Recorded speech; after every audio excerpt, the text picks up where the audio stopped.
성도 여러분 안녕하십니까? 새벽 말씀 묵상입니다. 다윗은 무비보셋을 찾았던 첫 번째 이유를 그가 하나님께 받은 은혜를 갚기 위해서였다라고 말합니다. 고린도전서 15장 10절에 보면 사도 바울의 간증이 나오는데요. 한번 살펴볼까요? 나의 나된 것은 하나님의 은혜로 된 것이니 내게 주신 그의 은혜가 헛되지 아니하여 내가 모든 사도보다 더 많이 수고하였으나 내가 아니요 오직 나와 함께 하신 하나님의 은혜로라. 우리는 은혜로 구원을 얻었고 또한 오늘 우리의 우리됨도 그의 은혜임을 우리가 알고 살아갑니다.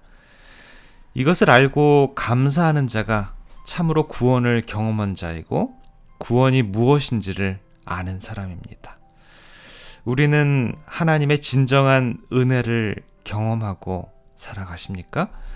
전혀 구원을 받을 값어치가 없는 우리를 무조건적으로 구원해 주시고 오늘에 이르기까지 축복하여 주시고 인도하신 하나님의 은혜를 진정으로 확신하고 살아가십니까? 여러분 그거 아세요? 은혜를 경험한 자만이 은혜를 베풀 자를 찾습니다. 다윗이 하나님의 은혜를 진정으로 경험했기 때문에 그는 자신이 받은 은혜를 베풀고자 찾고자 했던 것이죠. 마찬가지로 우리 역시 하나님의 무조건적인 은혜를 한 번만 경험하면 우리가 은혜를 베풀 자를 찾게 될 것입니다. 아브라함 링컨 대통령이 흑인 해방과 게티스버거 연설로 인해 미국인들에게 영웅적인 존재이죠. 그러나 그가 참으로 존중의 대상이 되는 것은 은혜의 의미를 알고 실천했기 때문인데요. 그가 정계에 처음으로 나왔을 때부터 그를 괴롭힌 사람이 바로 에드윈 맥메스터 스탠턴이었습니다. 그가 공개적으로 원숭이를 보려면 동물원에 갈 필요가 없고 아브라함 링컨이 연설하는 곳에 가보라고 할 정도로 링컨을 괴롭혔던 사람인데요.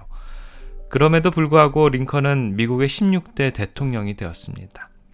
링컨에게는 남북 전쟁을 승리로 이끌 국방부 장관이 필요했는데 링컨은 의도적으로 자신을 그렇게 비난하고 조소한 스탠턴을 국방부 장관으로 임명하여 남북 전쟁을 맡겼습니다. 사람들은 각각 큰 실수를 하였습니다. 스탠턴이란 자를 몰라서 그랬습니까?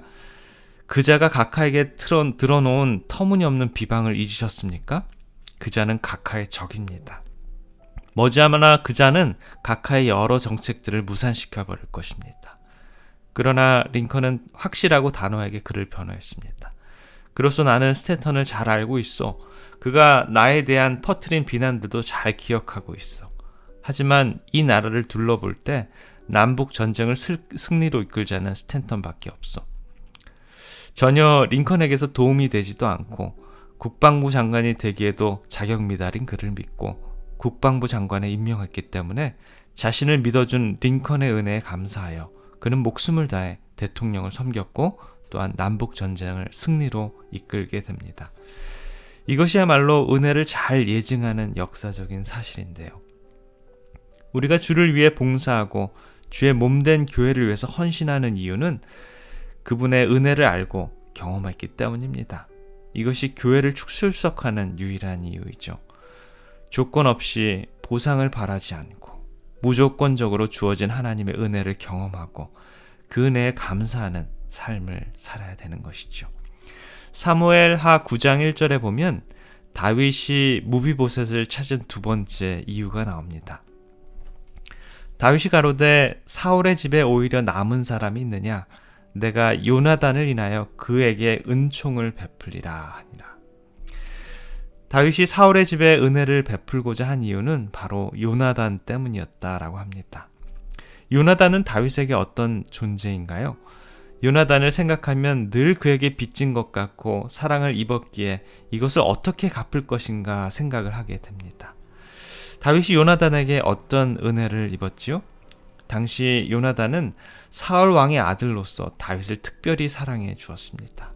집을 떠나 왕궁에서 일하는 다윗을 사랑하여 그를 위해 위로해주고 격려도 해주고 자기 아버지의 미움을 받을 때도 생명의 위험을 느끼면서도 아버지 앞에서 다윗을 변호해 주었고 다윗이 죽을 위기에 처했을 때도 아버지의 군대가 이르기 전에 다윗으로 하여금 도망갈 길을 열어주었습니다. 요나단은 한마디로 말하면 그는 자신의 생명의 은인이었습니다. 요나단이 다윗에게 어떻게 했는지는 성경 구절에 잘 나와 있는데요. 사무엘상 18장 1절에 보면 다윗이 사울에게 말하기를 마침에 요나단의 마음이 다윗의 마음과 연락되어 요나단이 그를 자기 생명같이 사랑하니라. 3절에 보면 요나단은 다윗을 자기 생명같이 사랑하여 더불어 언약을 맺었으며 20장 17절에 요나단이 다윗을 사랑함으로 그를 다시 맹세케 하였으니 이는 자기 생명을 사랑한 같이 그를 사랑함이었더라. 이러한 요나단과 자신을 살려준 은혜를 생각하며 그는 무비보셋에게 똑같은 은혜를 베풀고자 했던 것입니다. 이것이 바로 다윗의 위대함입니다. 다윗은 요나단에게 큰 사랑의 빚을 진 사람이었죠. 자신에게 베풀어진 은혜를 잊어버리는 행동을 우리는 배은망덕이라고 합니다. 자신을 배신하고 베풀어준 덕을 잊어버리는 행위죠. 이런 사람들을 우리는 짐승보다 못하다고 생각하는데요. 자신에게 베풀어준 사람을 잊지 않는 것은 사람이 해야 할 기본 도리이고 그것을 갚는 유일한 방법은 받은 은혜를 다른 사람들에게 나누는 것입니다. 다윗이 자신의 원수에게 은혜를 베풀고자 한 것은 전적으로 요나단이 먼저 그에게 은혜를 베풀었기 때문입니다. 우리가 다른 사람에게 은혜를 베풀고자 하는 이유는 먼저 다른 누군가가 우리에게 은혜를 베풀었기 때문이죠. 은혜를 받은 자만이 은혜를 베풀 것입니다. 다윗은 무비보셋에게 사울에게 속한 모든 땅을 다 주었을 뿐만 아니라 그는 무비보셋으로 하여금 왕궁에 와서 함께 살게 했습니다. 그의 아버지가 죽기 전에 그가 살았던 궁전이었죠.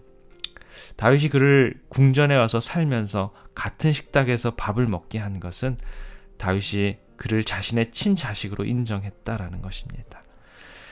자신의 아버지인 요나단은 죽었지만 이제 다윗이 그에게 새로운 아버지가 되었던 것입니다. 그는 이제 왕의 아들이 되어서 그의 새로운 아버지인 다윗과 함께 같은 식탁에서 식사를 매일 할 것입니다. 이것은 정말 실로 엄청난 특권이 아닐 수 없습니다. 그는 항상 먼지가 일어나는 사막에서 언제 죽음을 당할까 두려워하면서 살았습니다. 언제 다윗의 군대가 나타나서 그를 죽일 날만을 기다리며 불안 중에 살았었는데, 그러나 이제는 왕의 아들이 되어서 왕의 식탁에서 왕과 함께 식사를 하는 특권을 누립니다. 이 모든 것이 은혜라는 것 때문에 가능한 일이지요. 다윗의 은혜 때문에, 하나님의 은혜 때문에, 요나단의 은혜 때문에 이러한 것이 가능했습니다. 사단의 유혹에 빠져서 죄 때문에 사망할 수 없는 우리가 십자가의 예수님의 보혈 공로로 말미암아 영원한 생명을 얻는 여러분, 은혜 감사하지 않습니까? 우리들의 미래의 모습도, 저와 여러분들도 하늘 본향에서 하나님의 식탁에서 우리 하나님의 은혜를 누릴 장면을 생각하면 참 감격적이지 않습니까? 오늘 하루도 그러한 은혜를 경험하시는 하루의 삶이 되길 기원합니다. 기도하겠습니다. 은혜로우신 우리들의 아버지 하나님, 왕이 된 다윗이 요나단의 은혜를 기억하고 비운의 아들 무비보셋을 보고 감격해합니다. 그를 매일 왕의 상에 베풀고 그를 아들로 입양하여 은혜를 베풀어주는 모습을 보게 됩니다. 우리들의 삶 속에서도 다윗이 요나단의 은혜를 입었던 것처럼 우리들에게 은혜를 끼친 분들을 찾아내어 감사하는 생애가 되도록 주님 인도해 주시옵소서. 은혜를 갚아가는 삶이 진정한 아름다운 삶임을 깨닫는 우리 주님의 백성들 되도록 주님 저희들을 꼴집어 주시옵소서. 사랑의 우리 구주 예수 그리스도의 이름으로 간절히 기도드립니다. 아멘.